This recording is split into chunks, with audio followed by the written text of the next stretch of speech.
नमस्कार दोस्तों, एक बार फिर से स्वागत है आपका। 5 ऐसी बातें जो हम अपने स्कूल में नहीं सीखते लेकिन वो हमारी और आपकी लाइफ के लिए बहुत ही ज़्यादा इम्पोर्टेंट है। और उनमें पहली बात है फाइनेंशियल लिटरेसी। फाइनेंशियल लिटरेसी एक ऐसी चीज़ है जो स्कूलों में कभी नहीं सिखाया जाता। जब हम बड़े हो जाते हैं और हम खुद से अपनी गलतियाँ करते हैं और तब हम सीखते हैं कि हमें अपने पैसों को कहाँ इन्वेस्ट करना है। हमें शेयर मार्केट में डालने हैं, हमें बॉन्ड्स में लगाने हैं पैसे, या हमें अ, म्यूचुअल फंड करने हैं, या किसी तरीके से प्लॉट में खरीदने हैं, हमें ज़मीन खरीदनी है, कमर्शियल प्लॉट में जाना है, क्या करना है, दुकानों पे जाना है। ये सब चीज़ें कभी भी हमें नहीं सिखाई जाती हैं। तो ये एक ऐसी चीज़ है जो कि हम प्रैक्टिकली अपनी लाइफ से सीखते हैं। दूसरी बात जिसके बारे में मैं आपसे बात करना चाहता हूँ वो है इमोशनल इंटेलिजेंस। इमोशनल इंटेलिजेंस एक ऐसी चीज़ है जो कि हमें लगता है कि कोई इंसान अगर उसके अंदर वो इमोशनल है तो वो बहुत ज़्यादा वीक है। वो सच नहीं है, दैट्स नॉट द ट्रुथ। कोई भी इंसान अगर इमोशनल है दैट्स टोटली फाइन, क्योंकि इमोशंस हमारे अंदर होते हैं और हम सब इमोशनल होते हैं। इसलिए इमोशनल होना इज राइट, उसमें कुछ भी बुराई नहीं है। लेकिन हमें at the same time we should be self awareness होनी चाहिए इमोशंस की। हमारे अंदर सेल्फ रेगुलेशन होनी चाहिए, हमारे अंदर मोटिवेशन होनी चाहिए, एम्पैथी होनी चाहिए दूसरों के लिए, और साथ ही साथ सोशल स्किल्स होनी चाहिए इमोशनल इंटेलिजेंस की। हमें इमोशनल इंटेलिजेंस बहुत ज़्यादा होना है। कई बार क्या होता है, हम इमोशंस में बह के हम अपना नुकसान कर बैठते हैं, तो हमें वो नहीं होना है। हमें समझदारी दिखानी है, हमें अपने इमोशंस को कंट्रोल करना है, लेकिन उसको दबाना भी नहीं है। हमें समझना है कि अपने इमोशंस को हम किस तरीके से इस्तेमाल कर सकते हैं। तो अंडरस्टैंडिंग योर इमोशंस या managing your emotion, that is very important. Empathising with others, हमें दूसरों के साथ एम्पैथी भी दिखानी है। And emotional intelligence can be vital in personal and professional relationship as well। तीसरी बात जिसके बारे में मैं आपसे बात करना चाहता हूँ वो है critical thinking and problem solving. हाँ, हमें लगता है कि किसी ने अगर बहुत ज़्यादा पढ़ाई कर ली है तो वो प्रॉब्लम सॉल्विंग स्किल उसके अंदर आ गई, या वो क्रिटिकल थिंकिंग कर सकता है। लेकिन हमें ये चीज़ समझना चाहिए, ज़्यादा डिग्री होने का मतलब ये नहीं होता है कि वो इंसान बहुत ही अच्छा सोचता है। क्रिटिकल थिंकिंग इज समथिंग, वो ज़रूरी नहीं है वो आपकी लिटरेसी से कि आप पढ़े लिखे हैं या पढ़े लिखे नहीं हैं।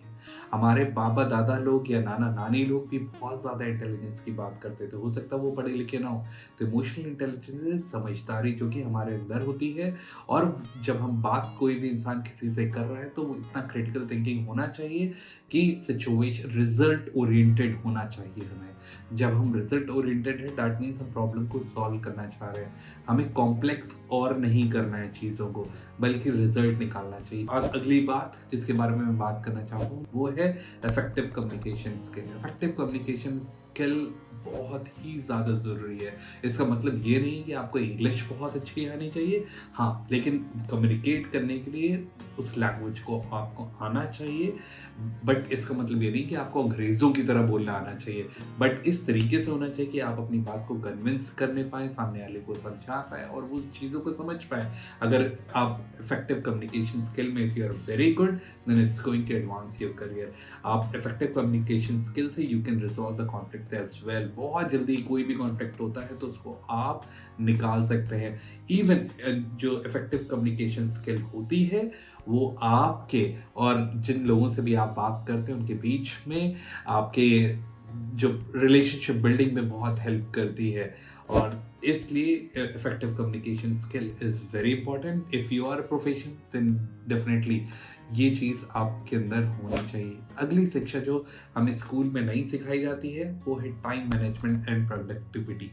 टाइम मैनेजमेंट और प्रोडक्टिविटी एक ऐसी चीज़ है, अगर वो हमें आ गया तो हमारी लाइफ बहुत ज़्यादा सफल हो जाएगी। टाइम मैनेजमेंट अगर आता है तो फिर हमारी कई चीज़ें बहुत आराम से सॉल्व हो जाएंगी। हम वर्क लाइफ बैलेंस में बहुत अच्छे से बैलेंस बना पाएंगे। जितना टाइम हमें अपनी फैमिली को देना है उतना फैमिली को देंगे, जो टाइम हमें अपने फ्रेंड्स के साथ देना है फ्रेंड्स को देंगे, जो खुद को देना है खुद को, और जो प्रोफेशनली हमें टाइम देना है और वो हम अपने ऑफिस में देंगे ताकि हम काम अच्छे से कर पाएँ। हम क्या करते हैं, हम टाइम मैनेजमेंट सही से कर नहीं पाते, हम गलत गलत चीज़ें करते रहते हैं। एक टाइम पे मल्टीटास्किंग करने की कोशिश करते हैं, इस चक्कर से हमें पता ही नहीं होता है कि हमें क्या पहले करना है क्या बाद में करना है। तो time management is very important. आप सबसे पहले अपने काम की प्रायोरिटी सेट करिए कि आपको कौन सा काम सबसे पहले करना है, उसकी क्या प्रायोरिटी है।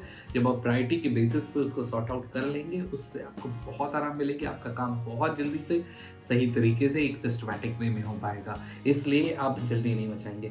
जब आप टाइम मैनेजमेंट और प्रोडक्टिविटी पे ध्यान देंगे तो पर्सनली और प्रोफेशनली आप बहुत ज़्यादा एक्सेल कर सकते हैं। साइनिंग ऑफ प्रखर देसाई।